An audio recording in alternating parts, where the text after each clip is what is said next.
Thank you, Chief. Today, as we all know, the unthinkable has happened, and quite frankly, this is just becoming way too familiar, and it should not be familiar. I do want everyone to know that I just got off the phone with Governor Abbott, who just called to get an update, a status report, and to offer any resources that we need to assist us. So I know that there are many questions, and we're not going to have all the answers right now because some of the information will be inaccurate. So we will do our very best because we know it is important to be always transparent. I do need to take a moment to ensure that first and foremost we know that we have been able to reunify all of our high school students with their parents and guardians. The team of Dallas-ISD Police Department and our Office of Emergency Management, along with all of the agencies that assisted us in ensuring that we ensured everyone was safe. And it is important to note that within 2 minutes, of course, we already had an officer here at the high school that was able to respond immediately to the incident, followed by Wilmer police who were next on the scene.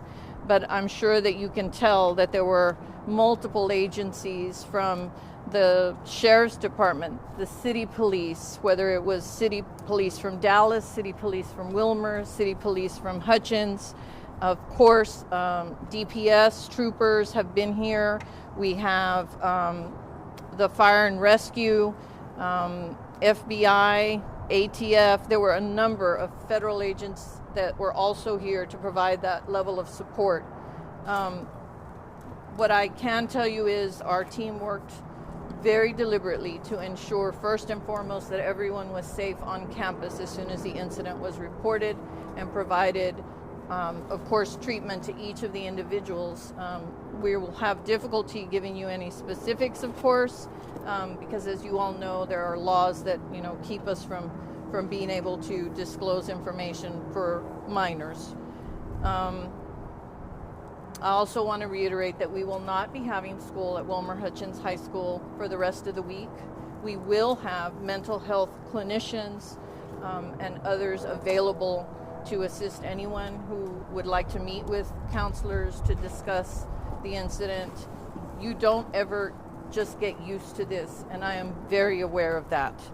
It certainly weighs very heavy on my heart, but I can't begin to imagine.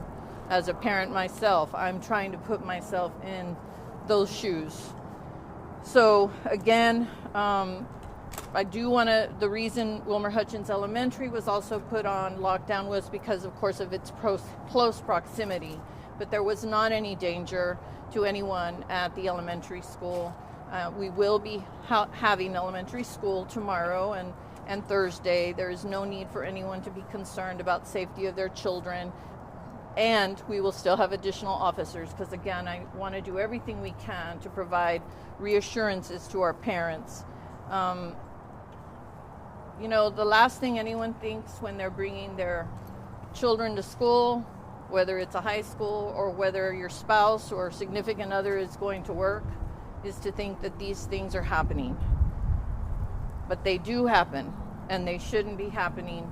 Right now, our primary concern is to continue to provide support, ensuring our schools are safe, and we will work with all of our community to do the very best we can to ensure that everyone feels safe. It's not enough to be safe, they also have to feel safe. Again, I think I might have even left out the constable's office was another agency. I really don't want to leave anyone out because this was absolutely a team effort.